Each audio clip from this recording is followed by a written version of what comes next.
Egaa kabajamtoota daawwattoota maatii chaanaalii keenyaa har'a barnoota tokko isiniif qabadhee dhiyaadheetiin jira. Barnootichis maali jechuun keessan hin oolu. Barnoonni ani isiniif qabadhee dhiyaadhe har'a waa'ee yuutuubiiti. Yuutuubii jammarree addaan kutaatee turre. Ani erga yuutuubii banee waggaa lammaffaadha. Homaa irratti hin hojjenne jalqabeen dhiise. Maaliif innis kan inni jalqabee dhiisee fi yuutuubiin suni barnoota gaafata. Irratti barachuu barnoota nama gaafata. Irratti hojjechuu nama gaafata. Jalqabee adda dukute. Kanaaf isinillee jalqabdanii yoo adda dukuttaniitu ta'e tarii yookiis hojii biraatiin qabataniiti ta'a. Tarii immoo yookiis haalli isaa isiniif galuu dhiisuuti ta'uu danda'a.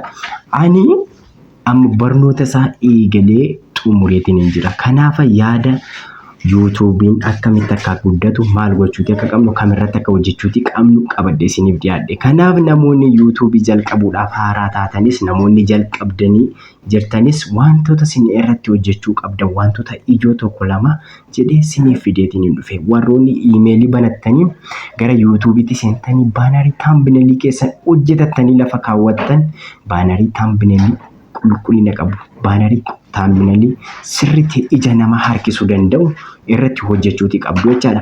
Inni jalqabaa maal gochuuti qabdu wantoota irratti barsiifnu sirrii ta'uu qaba. Wantooti nuti irratti barsiifnu yoo sirrii hin ta'in namoonni har'a nu ilaalanii bor maal godhu yuutuubii keenya daawwachuu dhiisuu ni danda'u. Namoonni haaraan garuu seenanii daawwatanii bahuu danda'u. Kanaaf daawwattoonni keenya waan sirrii irratti yoo jenne waan sirrii daawwattoota keenya dhaqqabsiisne maal ta'a yuutuubiin keenya guddataatii deemaa jechaadha. Viidiyoon nuti waraabnu qulqullina qabaachuullee qaba jechaadha. Inni lammaffaan viidiyoon nuti waraabnu qulqullina gaa qabaachuuti qaba. Viidiyoon keenya qulqullina hin qabu yoo ta'e gisee nuti waraabnu bakkeen nuti namootatti agarsiisnullee hin mul'atu yoo ta'e namoonni daawwachuudhaaf hin rakkatu jechaadha. Inni sadaffaan sagaleen keenya dhaggeeffattootaaf qulqullaa ta'uu qaba jechaadha. Dhaggeeffattootaaf qulqullina qabaachuuti qaba sagaleen keenya. Sagaleen keenya namootaaf qulqullina hin qabu waci adda addaa jalaa hin dhagaman yoo ta'e namoonni dhiisaniitu hin bahu jechaadha.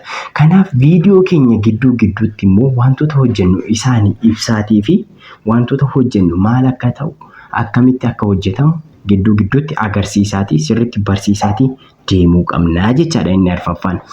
Inni shanaffaan baanarii fi taambineeliidha. Baanariin keenyaa fi taambineeliin keenya qulqullina guddaa qulqullina olaanaa hin qaba ta'ee jennaaniin dhaggeeffattoonni keenya maal godhu maalli inni kun immoo maal jedha maal barsiisa jedhanii irra tuqanii ilaalu. Irra tuqanii dhaggeeffatu. Wanti nuti irratti barsiisnu wanti nuti irratti hojjennu immoo bareedaa gaarii ta'eera ta'ennaan immoo yeroodhaa yerootti deddeebi'anii nu hordofu jechaadha. Kanaaf akka dhaggeeffattoonni keenya nu hordofaniif akka yeroodhaa yerootti nu faanaan nu duukaa bu'anii yuutuubii keenya hordofanii maal gochuu qabna taambineelii bareedaa irratti hojjechuu qabna. Taambineelii baanarii seeraan irratti hojjechuuti qabna. Inni guddaan wanti nuti irratti barsiifnu sirriif qabatamaa ta'uu qaba jechaadha. Kanaaf egaa kabajamtoota daawwattoota maatii chaanaalii keenyaa warroonni sabiskiraayib hin godhe sabiskiraayib godhaa maatii chaanaalii keenyaa ta'a jechaati. Barnoota isiniif qabannee dhiyaanne tokko lamaatiin simbiraaf ga'uudha waan jennuuf kun akka yaadatti fudhattanii isinillee boru akka faana jalqabdaniif akka yaadatti isin qabsiifne warroonni dhaggeessanii fi warroonni na daawwattan laayik sabiskiraayib godhaa maatii chaanaalii keenyaa ta'a fayyadaa.